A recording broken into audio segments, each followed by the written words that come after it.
మన టీమిండియా ప్లేయర్లు నిన్న జరిగిన మ్యాచ్లో ఏం చేశారో తెలుసా?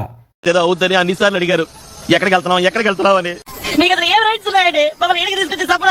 మ్యాటర్ ఏంటంటే ఇండియా వర్సెస్ న్యూజిలాండ్ థర్డ్ టీ20 మ్యాచ్ లో ఇండియా టాస్ గెలిచి బౌలింగ్ ఎంచుకుంది. ఫస్ట్ బ్యాటింగ్ చేసిన New Zealand team Harshit Rana bowling లో డెవిన్ కాన్వే 5వ సారి అవుట్ అయ్యాడు. సచిన్ రవీంద్ర 5 బాల్స్ లో 4 స్కోర్ చేసి అవుట్ అయ్యాడు. టిమ్ షెఫర్డ్ బూమ్రా బౌలింగ్ లో 11 బాల్స్ లో 12 స్కోర్ చేసి అవుట్ అయ్యాడు. మార్క్ చాప్మ్యాన్ 23 బాల్స్ లో 32 స్కోర్ చేసి బిష్నాయ్ బౌలింగ్ లో అవుట్ అయ్యాడు. రవి బిష్నాయ్ 4 ఓవర్స్ లో 2 వికెట్స్ తీసుకుని 18 రన్స్ ఇచ్చాడు. బూమ్రా 4 ఓవర్స్ లో 17 రన్స్ ఇచ్చి 3 వికెట్స్ తీసుకున్నాడు. న్యూజిలాండ్ టీం 20 ఓవర్లో 9 వికెట్లు కోల్పోయి 153 రన్స్ చేసింది.